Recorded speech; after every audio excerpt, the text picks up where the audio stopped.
Hello, Alice the giraffe and the sea stars from Alaska and Elliot's beautiful picture of flag people. And I are back with another chapter of A Girl, a Raccoon, and the Midnight Moon. Written and read by me, illustrated by Jessixa Bagley, and published by Chronicle Kids in 2020. Chapter 47, Who's Missing Now? Halloween finally ends. Bruce waited in the doorway of his office, leaning a hand on each side of the door jamb. Behind him, of course, sat Vincent's old head. Pearl tried to push him out of the way. "Where's Mom? What does she do with the new head?" "Huh?" Bruce dropped his hands to his hips. "The new head. When's that going to be the victim of some crime?" Bruce said softly, "I don't think your mother is taking any more heads anywhere, Pearly girl. The new head is still outside on the statue." Pearl put her hands on her hips and said, "Well, I wouldn't be surprised." She saw his throat move as he swallowed hard. "But Pearl," he said, "you thought it was me, didn't you? Hiding it there in plain sight in my office?" Pearl's eyes filled. "Could you cry from anger?"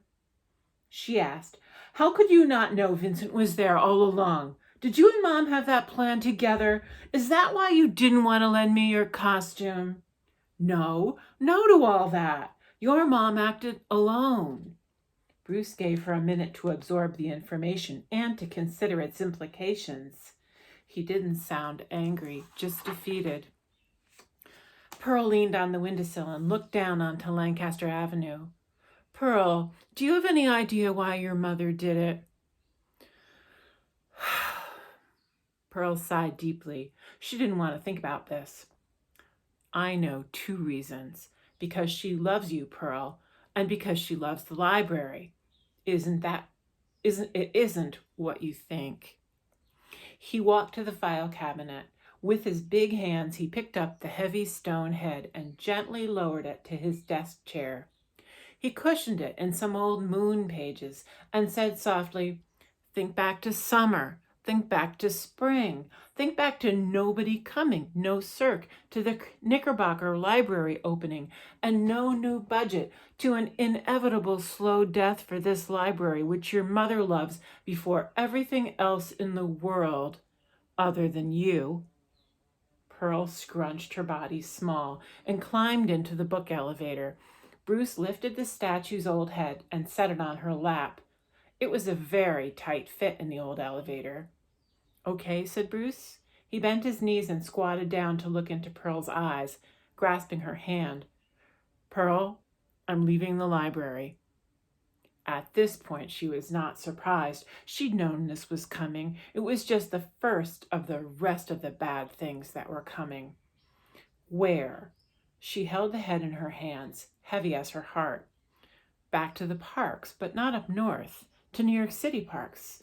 I'm going to work for City Wildlife, and I have you to thank for that. You and these here reading raccoons." "You're still leaving?"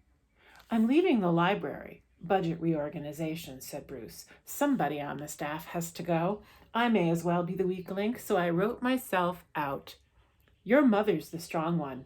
This library is her passion. She's the rightful manager."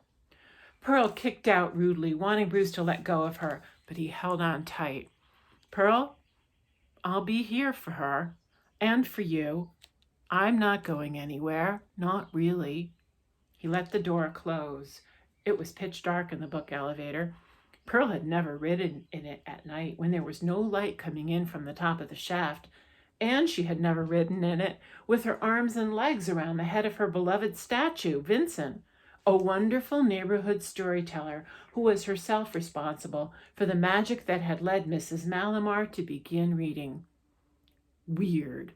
Pearl had never touched Vincent's head before, but her cold, smooth brow felt like something she had always known. Like the library around her and like the city around that, everything divided into fiction and nonfiction, but somehow not divided at all. When the elevator door opened on the first floor, Bruce had run down the stairs, and he and Mom were looking in. He reached for the head, and Pearl lifted it into his arms.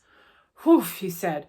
"Tricia, couldn't you have found some way to save the library that wouldn't give me a hernia?" Mom said, "Next time I'll make you disappear." Pearl heard something new in their voices. Bruce was leaving the library, but he and Mom were staying together. That's what he'd told her. Maybe the library would be okay, too. For once in Pearl's life, she couldn't think of anything to say. Mom reached into the book elevator and gave Pearl her hand. "Now come here, Pearl, and listen to my confession." Pearl jumped out of the elevator and pulled away. "I don't want to hear any confession." Bruce carried the head away to the back door and the wheelbarrow waiting there.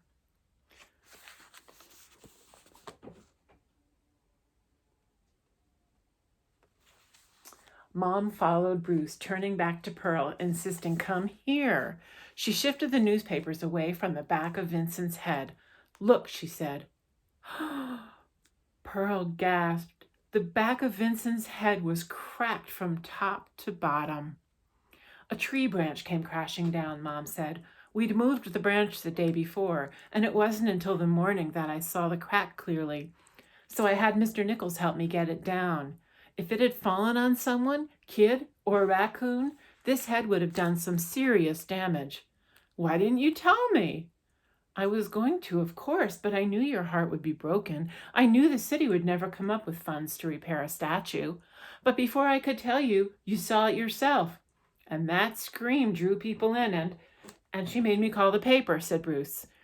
"Once we got the press, people started raising questions about the building and paying attention to us for the first time, you'll remember." "You could have told us what was going on," Pearl bellowed. "There was no time to tell you. At first I just didn't speak up, but you screamed and everyone came running and the drama went down like dominoes. Just a little push on the first one and that one knocked over the next." "It sure did," said Bruce. "Pearl, I really didn't know either." Pearl believed him now, and Mom had gotten quiet as Pearl was getting loud. "I just didn't say anything," she said in a guilty, near whisper. "I had to see what would happen. And at first it wasn't a big lie." "Well, eventually it was," said Pearl. "But look what happened because of it." The glance they exchanged held months of what? Trouble, worry, sadness, work, changes, and now possibly triumphs? Almost triumphs?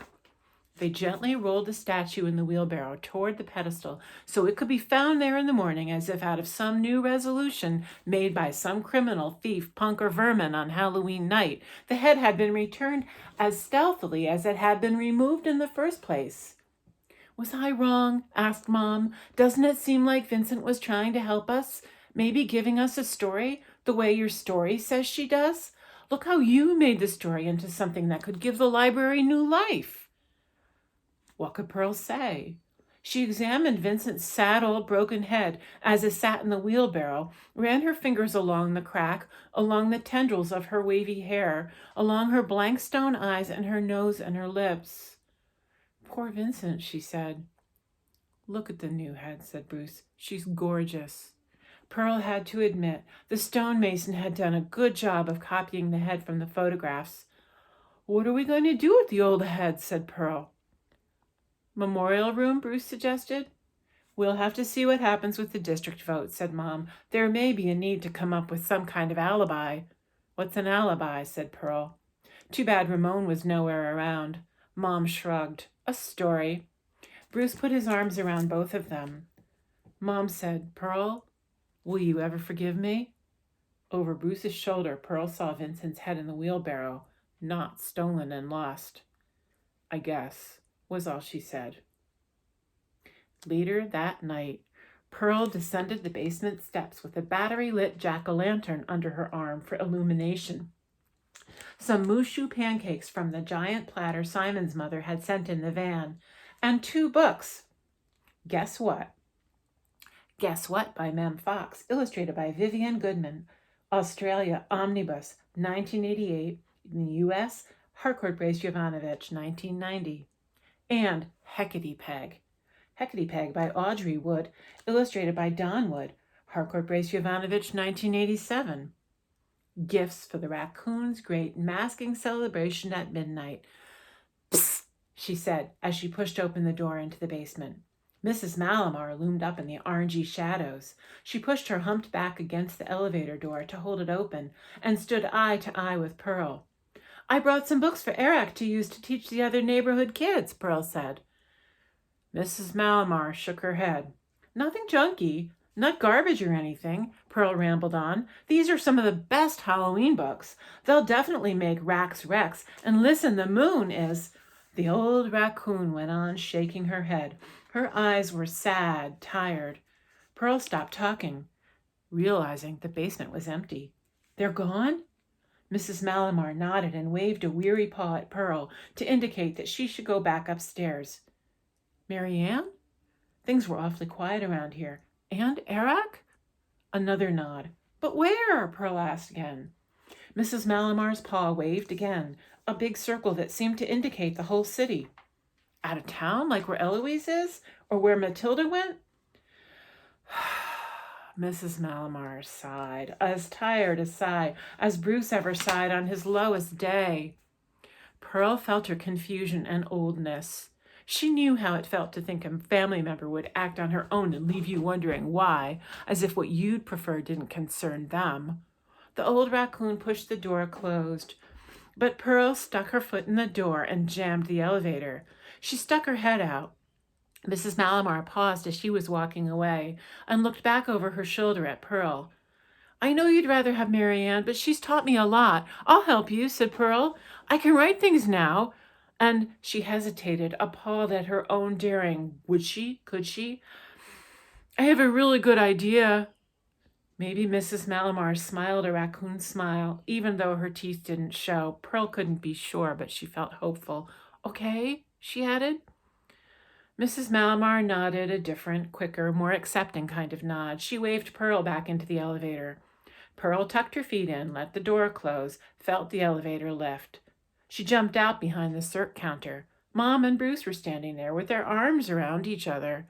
Good, but I'm going to need that costume again, Pearl said. Somebody's going to have to stand in for Marianne.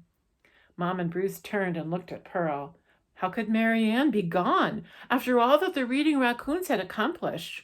What good was it that the library was saved if Marianne's family was pulled apart, if neither they nor Nichols had a nest? How could that be a good resolution? So much had succeeded, but major things had failed. Pearl thought if she totaled up the damages, the result might be worse than she could stand. She collapsed at the waist, her head and her arms on the cert counter, distraught, her mind everywhere, her heart exhausted. Oh, Pearl, said Mom, Marianne knows what she's doing. You hope, Pearl heard Bruce murmur. All of a sudden, there was a shout from the back door. It was Dinesh. Hey, you guys, the baby's on the way. A sidebar about reproduction. That, grow up. Oh, wait, you might be as old as me, but you're not as mature. You think I'm kidding?